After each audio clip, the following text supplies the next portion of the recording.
दोस्तों और सभी सम्मानित दर्शकों, तिलोई विधानसभा में कल वोटिंग हो गई। तीनों ही मुख्य प्रत्याशियों की किस्मत ईवीएम में कैद हो गई।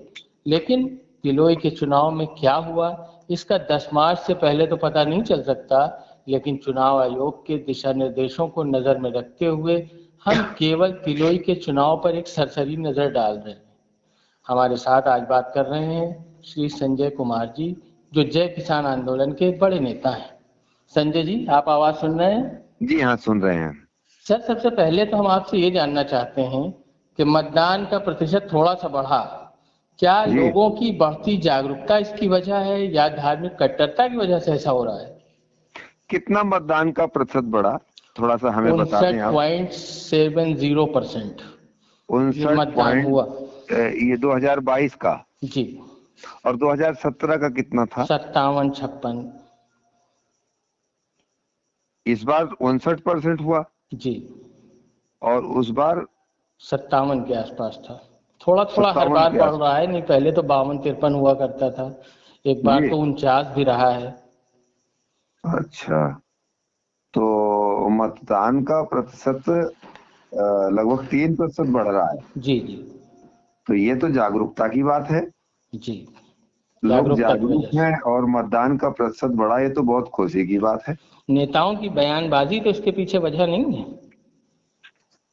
जी नहीं, नेताओं की बयानबाजी की वजह हम इसको नहीं कहेंगे, जी। ये हम जागरूकता की वजह कहेंगे। जी। अच्छा संजय जी, एक बात और बताइए कि हमें जी, लगता है कि आम आदमी से जुड़े मुद्दे जैसे महंगाई, बेरोजगारी वगैरह इस बार फिर मुद्दा नहीं बन सके। आपकी क्या राय है? महंगाई, बेरोजगारी। जी, तिलोई की बात हम कर रहे हैं। जी हाँ, 57% वोट पिछली बार पड़ा था और 59% वोट इस बार पड़ रहा, जी। तो 2% वोट की बढ़ा हुआ। जी। देखिए, मुद्दा था, जी। मुद्दा जो है, ये कोशिश हुई तिलोई में जी। कि मुद्दा दबे जी। और दूसरे मुद्दे आ जाए, सांप्रदायिकता आ जाए, ध्रुवीकरण आ जाए। जी। लेकिन जनता एकदम तैयार बैठी थी और उसने अपने मुद्दों पे ही वोट दिया है। जी। चूंकि संयुक्त किसान मोर्चा की अपील में जी। हमने लगभग 300 किलोमीटर से अधिक ट्रैक्टर चलाया जी। और हम एक विधानसभा छोड़ के सभी विधानसभाओं में जा पाए, अमेठी में नहीं जा पाए। जी। तो जनता का जो फीडबैक मिला हमारे वहां पर जाने पर, जी। तो हम जो बातें कह रहे थे, हम जिन मुद्दों की बातें कर रहे थे, जी। उससे लोग अट्रैक्ट हो रहे थे और सड़क पे, दुकान पे, अपने घरों में बैठे जी। वो हमारे नारे के साथ अपना नारा बुलंद कर रहे थे। तो हमने ये एहसास किया जी। कि शायद हम जनता की बात कह रहे थे और जनता ये सोच को ये अच्छा लग रहा था कि लोग हमारी बात कर रहे हैं, जी। इसलिए वो समर्थन कर रही थी। तो मैं तो पूरी तरह से आश्वस्त हूं कि जी। जनता अपने मुद्दे से भटकी नहीं, नेता अपना नैरेटिव सेट नहीं कर पाए। एक बात और ये है आपसे पूछना संजय जी, कि क्या ये दुख का विषय नहीं है कि हमारे यहाँ पेंशन बहाली तो मुद्दा बन जाती है, मगर आज आम आदमी की दिहाड़ी मुद्दा नहीं बन पाती? पेंशन, देखिए, मध्यम वर्ग की हमेशा आवाज सरकारें सुन लेती हैं जी। क्योंकि उनकी आवाज में दम होता है। जी। और मुद्दा और इससे जरूरी मुद्दा है। जी। आप रसोइये का मुद्दा देखिए कि एक महिला जी। 1 महीने काम करती है और उसको 1500 रुपए मिलता है। जी। दिहाड़ी तो फिर भी 202 रुपए है उसकी, नरेगा की। जी। वो अगर 30 दिन काम करेगा तो उसको 6000 मिलेगा। जी। और न्यूनतम जो बेस सरकार ने तय कर रखे हैं और सरकारी कार्य में ही लोगों को पैसा नहीं मिल पा रहा है। रसोइया जी। आप देखिए, उसके बाद आंगनबाड़ी की सहायिका, जी। तो इनको न्यूनतम बेस नहीं मिल रहा है। जी। तो मुद्दा तो दो आदमी कमजोर है, जी। उसकी आवाज नहीं उठती है, न कारखाने में तूती की आवाज है। जी। संजय जी, अब उस बिल्कुल। बात पर आते हैं जिस लिए दर्शक हमें देख रहे हैं और हमारी बात सुन रहे हैं। एक अहम सवाल ये बनता है कि क्या बहुसंख्यक समाज अल्पसंख्यक समुदाय के प्रत्याशी के साथ चलना पसंद नहीं करता? कैसे आप ये कह सकते हैं? गिनती ये से आप पहले तो नहीं कह सकते, ये लेकिन गलत मान्यता है आपकी। जी ये बिल्कुल गलत मान्यता है। अगर जी आप तिलोई विधानसभा में ही देख लें जी तो यहाँ पर डॉक्टर मुस्लिम कई बार सपा से जी और कांग्रेस से जी जीते। जी ये तो बिल्कुल गलत है ना बात। जी, सही कह रहे हैं आप। अच्छा, इतिहास आप उठा के देख लें, जी दो चार लोगों के परसेप्शन से जी, तो कोई नहीं तय होता। बिल्कुल सही बात। सर एक बात और ये भी पैदा होती है, यहीं तिलोई के चुनाव में हम देख रहे हैं कि हर पार्टी के पास नेता बहुत हैं, मगर जी उस अनुपात में उनके पास वोट नहीं है। लेकिन बहुजन समाज के पास वोट है, लेकिन उनके पास कोई नेता नहीं है। आपको क्या लगता है? भाई, नेता कहाँ से आएगा? जी नेता इसी समाज से आएगा। जी और अभी हमारे यहाँ चूंकि मुद्दों की कमी रहती है जी और जाति धर्म और संप्रदाय पर वोट पड़ता है, जी तो ये कारण है कि बसपा के पास नेता है कि नहीं है। उनको तो हमेशा इम्पोर्टेड नेता मिल आयातित जाते हैं। प्रत्याशी को बहुजन समाज मजबूरन उनको तो हमेशा इम्पोर्टेड नेता मिल जाते हैं। जी, जी तो ये बहुजन समाज मजबूरन किसी एक दल विशेष के साथ जाता है?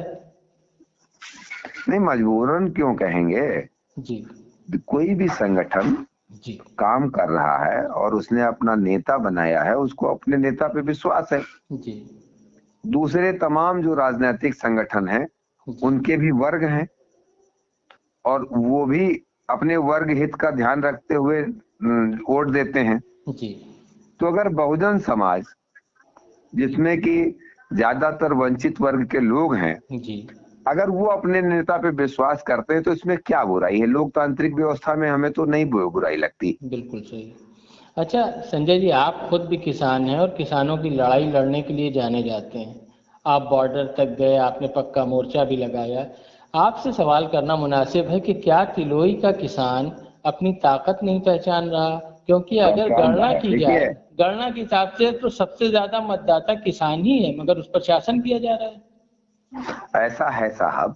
जी हम लोग जो बोलता नहीं है, जी हम वो हमारी गणना में नहीं आता है। जी और या यूं कहें कि वो अखबार की गणना में नहीं आता जो बोलता नहीं है। जी तो दूसरी जो बात है, जब लोकतंत्र का निर्माण हुआ और जी उसमें वोटिंग की व्यवस्था आई, जी तो वोटिंग की व्यवस्था यही कहती है कि अगर आप बोल नहीं सकते हैं जी तो आप चुपचाप जाके अपना निर्णय कर लीजिए।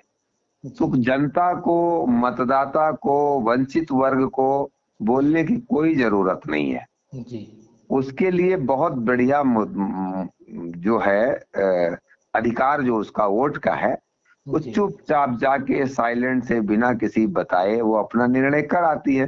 तो जब तक बक्सा नहीं खुलता है जी तब तक आपको ये नहीं एहसास होगा कि किसान के मुद्दे रहे। इस चुनाव में किसान का मुद्दा था, ट्यूबवेल के बिजली के बिल का मुद्दा था, खेतों में जो गाय चर रही हैं वो मुद्दा था, जो डीजल महंगा हुआ वो मुद्दा था, जी जो किसानों को डीएपी नहीं मिली, यूरिया समय पर नहीं मिली, बगैर यूरिया और डीएपी के लोगों ने खेत बोया, वो मुद्दा था। संजय जी, क्या किसानों का ट्रैक्टर अपनी मंजिल तक पहुंचेगा? भाई साहब, अब भारत के इतिहास में, राजनीतिक इतिहास में जी अब इस बात में कोई गुंजाइश नहीं है जी कि अब ट्रैक्टर ही भारत की राजनीति की दिशा और दशा दोनों तय करेगा, और कर रहा है। जी तो उसकी मंजिल, देखिए किसान के पास हल है, जी तो किसान के पास हल है तो उसके पास राजनीतिक हल भी है, जी और ट्रैक्टर में भी हल है, होता है, जी कल्टीवेटर हल ही है। जी जी तो उसके पास हल है और वो अपनी मंजिल तक पहुंचेगा और उसका प्रोडक्शन भी आएगा।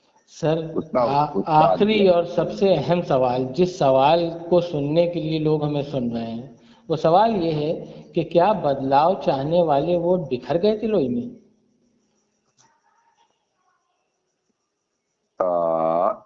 तिलोई में, जी तिलोई में जो मैंने ऑब्जर्व किया, जी हम एक सामाजिक कार्यकर्ता थे जी और हमको मतदाता का मत नहीं जानने को मिला।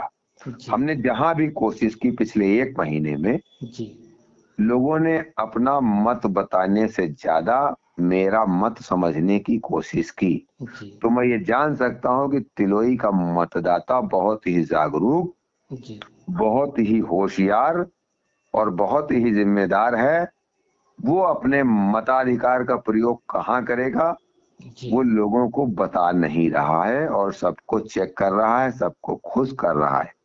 इसका और मतलब कि किसी अनुमान और आंकड़े पर न जाते हुए हम सबको 10 तारीख तक इंतजार करना ही होगा। भाई साहब, मुझे तो ऐसा लग रहा है कि एक अकल्पनीय जी परिणाम तिलोई का होगा। अच्छा। जी हाँ, मेरी कल्पना से तो बाहर होगा। खासकर और लोगों की क्या कल्पनाएं हैं उसके बारे में तो मैं नहीं करता हूँ, लेकिन मैं जो कल्पना कर रहा था जी, उस कल्पना से बाहर है। मतदाता बहुत ही साइलेंट है। आपका इशारा ऐतिहासिक हार की तरफ है या ऐतिहासिक जीत की तरफ है? देखिए, जिस वर्ग पर, जिस संप्रदाय पर, जी ठीक है, जी लोग अपना दावा ठोक रहे हैं, जी जो भी तीनों चारों पार्टियां जो भी ठोक रही जी हैं। जी देखिए, 3 मुख्य पार्टियां हैं आपके यहाँ, सपा, जी कांग्रेस, भाजपा। जी बसपा और आम आदमी पार्टी, इस तरह से आपके यहाँ 5 पार्टियां हैं जी जिन्होंने अलग अलग दांव लगाए हैं। जी बेशक लोगों ने जातीय नेताओं पर दांव लगाए, जी लेकिन ये सारे दांव जो है उनके अलग, जो जिस आंकड़े से उन्होंने प्रत्याशी और उम्मीदवार घोषित किए हैं जी जी। उसमें अलग हिसाब से ही परिणाम आएगा। अच्छा। क्योंकि 4 पार्टियों ने तो, आम आदमी पार्टी, बसपा, जी भाजपा और सपा जी ने जिस समीकरण पे दांव लगाया है जी जी। उससे इतर तिलोई में वोट पड़ा है। अच्छा। लोगों ने जाति और संप्रदाय से उठकर जी तिलोई में अपने मुद्दे पर वोट दिया है। इस बात से मैं पूरी तरह से आश्वस्त हूँ। संजय जी, आपने हमें समय दिया, जैसी पत्रिका से बात की, हम बहुत बहुत शुक्रिया अदा करते हैं। फिर आपसे आगे भी बात करते रहेंगे। धन्यवाद। बहुत बहुत धन्यवाद।